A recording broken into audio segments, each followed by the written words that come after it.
I'm Kent Mayor Dana Ralph, and I'm joined today by Chief Rafael Padilla. Good morning, Mayor. Good morning. We are here today to talk about public safety. First and foremost, the most important thing I want you to know is that public safety in the city of Kent continues to be our number one priority. You may have seen a statement recently that came out from South County mayors, and we were talking about the need for public safety in our communities and the need for all levels of our criminal justice system to work together. Chief, can you give us a little bit of a rundown on sort of what pieces of our criminal justice system we're talking about? Sure. So, it starts at the state level, and obviously our state legislature makes the laws, right, that come down. But there are two separate tracks for criminal cases. We have a felony track, and then there's a misdemeanor track. Felony crimes are prosecuted at this King County level for our county, at the county level. And so things such as determinations of which crimes get charged, what type of bail is set or is pursued, and then in that system is also controlled is the county jail. So who gets incarcerated and how long they stay is part of it, and that is also in tandem with the rulings from our judges, so Superior Court judges. They determine if someone is held on bail or released, and then that's pre-conviction. Post-conviction, they determine how long the sentence within the range that is set by state law, and that's an important point. So there's the state legislature tying into the county. You move over to the misdemeanor and gross misdemeanor section, that is where the cities come into play. So you're talking your lower level crimes, things that don't rise to the level of a felony. So your simple assaults, your thefts, most of your thefts, not all of them, but the lower level ones, your trespassing, so things that are handled go through our prosecutor's office here in the city and our municipal court with our municipal judges. So most of what you see in terms of the violent crime is going to be in the felony category. So a lot of that are systems that are in place that you don't control as mayor. Thank you. So those systems, as the chief said, are out of our direct control, but we have asked our partners to work together with us to make sure that that system works to keep our community safe. We also do have a portion of the system that is directly in our control, and that is the misdemeanor system here in the city of Kent.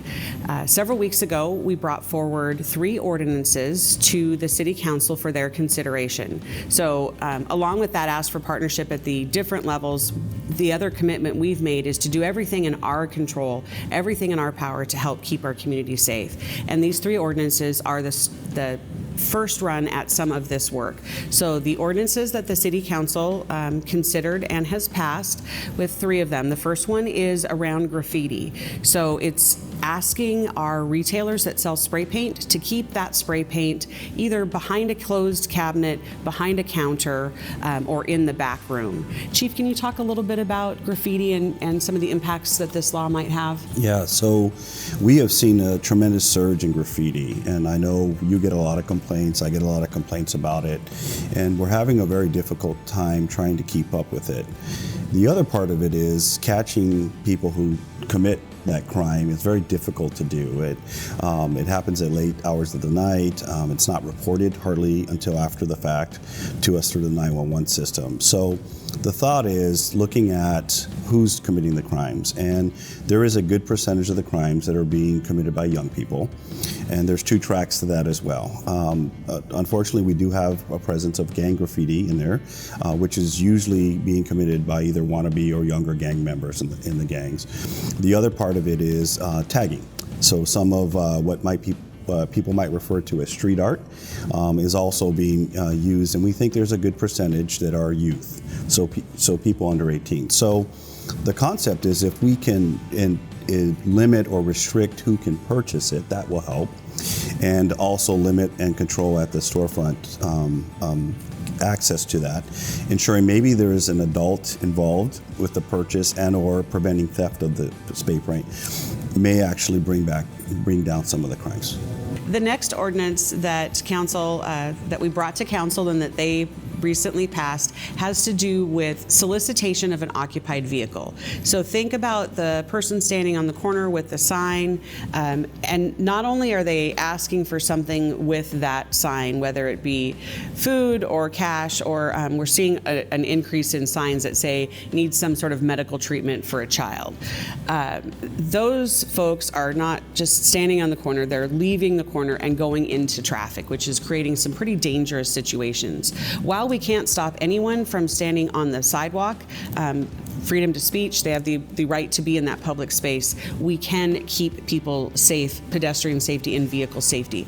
Can you talk a little bit about that one, Chief? Sure, that's also been an evolution lately. And if I could, Mayor, I want to start with saying, I tell my family this. The people out there that are panhandling for money at the freeway off-ramps and at intersections, very few of those people are actually using that money for what the well-intended Good Samaritans are providing it for. In our area, if you need food, if you need clothing, there are lots of services, and if you really want that, you can get it. So just overarching, if you're giving money to the people at intersections, generally speaking, it's not going where it's intended to go. What we've seen this last summer are organized groups, and they usually stand out at major intersections, and they have signs that say something to the effect of a small child is battling cancer, right? Tugging on our heartstrings, trying to get that emotive response, because we have a great community who wants to help. And the difference from what we've seen before is they are now going into the roadways, in between cars, walking, and that is really dangerous. It's extremely dangerous for them. It's also dangerous for the motorists that are out there. And so this ordinance is going to assist us to facilitate actually addressing that. Now, it will not be our intent to go out and just start arresting panhandlers for being on the road. The way that this will happen in a practical sense is our officers will go out, have the conversation, give them a warning, and tell them you may be arrested if you continue. And if they do continue in our city, then we will eventually arrest them. So we'll start there. But yeah, we need to get a handle on this. We've received lots of complaints about it. Yeah, thank you, Chief. It really is a safety issue, not only for that person that's darting out into traffic, but for the drivers. And nobody wants to be in this situation where something bad happens. So. The final ordinance that we brought forward to council, I think, is probably going to be the most impactful. Several years ago, there was a decision coming out of the Washington State Supreme Court called the Blake decision, which made possession of what were felony level drugs, so think methamphetamines, heroin, fentanyl, no longer a felony, made them a misdemeanor, and set up a system of requiring law enforcement to make multiple contacts and log those contacts before there was any sort of connection with the justice system or time in front of a judge. There's a lot of problems with that, but one of the biggest problems is it took a tool away that we had as a city, as a society, to help get people into treatment. One of the pathways to treatment is through a judge. That judge can require treatment, can connect someone with community court, but if we're not even getting people there, it's a problem. And we also know at the other end of this that a lot of the crime that we're seeing, break-ins, thefts, car prowls, are related to folks who have substance abuse issues, substance addiction issues, and needing to find a way to get money to buy those drugs. So we've seen a significant increase over the last year or so, not only of that, but of people very boldly using drugs in public. I can't tell you the number of emails and phone calls we get about the person using drugs in a parking lot or at a business. It is not what we want our community to consider okay or normal, and we need to do something about that. So this ordinance that we brought to council will make it in the city of Kent illegal to use drugs in public. You can't drink alcohol and walk down the sidewalk. You can't use marijuana while you're out in public.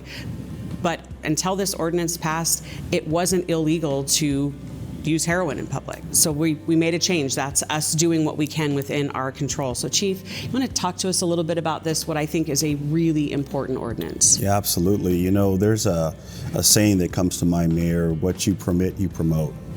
And so when the de facto result of legislation is that you can now literally smoke a crack pipe on the street corner in front of everybody, in front of children going to the bus or to school, in front of businesses where people are coming and going.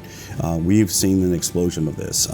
I just came back from driving from our East Hill, and as is typical, I came across a person openly consuming narcotics. And so this is a big gap in our ability to address the issue. So I applaud you, and I applaud you, the council, for looking at what can we control.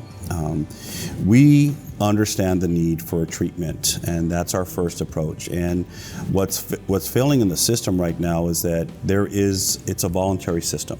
So if you want to get treatment, if you want to subscribe to a program and you can afford it, because a lot of these are not free, or a lot of these places don't have appointments, we don't have the infrastructure, quite honestly, then you get there. But let's face it, we all know or have family members that have had issues with these serious hardcore drugs. They're extremely addictive. And the notion that someone afflicted by this is just going to wake up one day on their own and just say, I want to go into treatment, that happens, but it's extremely rare. And so the way our system was built was through accountability. The courts could, in lieu of sentencing, administer these programs. We lost that. We've heard from our King County Prosecutor's Office that the referrals to drug court, which was a very good program, are now zero. We've seen numbers come out from our King County Prosecutor's Office about the number of felony filings are significantly down. The backside of that information is that's because we're no longer filing drug offenses. They've all been pushed to the misdemeanor level for the cities to handle. So we are. What this law does for us is that when a concerned member of our community says, hey, there's someone in front of a school using heroin, can you do something about it? We now have the authority to physically arrest someone for doing so. Now again, as with everything we do, we try to be very reasonable. We try to look at what actually addresses the issue. But just that deterrent alone, knowing that an officer could come and arrest me, should help keep this out of the public purview, which is a real issue.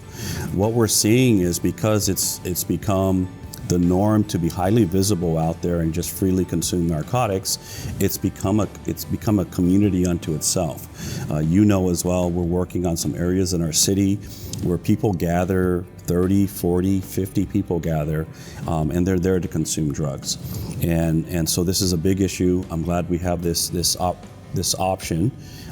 We will use it very responsibly and very with a lot of compassion, but we do have to run our lane. It's something that the city can do, and I'm glad we're doing it. The last thing I'll add to that is there's a lot of focus on drugs and what we should do with people that have addiction issues. And I will tell you, we are experiencing a high rate of shootings. And I can point to data that shows a good percentage of those shootings are related to the drug trafficking. Controlling areas, controlling intersections, turf, if you will, we called it back in the 80s. So I also want to say that while people think that the consumption of narcotics is a nonviolent crime, it is directly linked to a lot of violence. And so it's an issue that, I hope that this coming legislature, there's some relief that comes.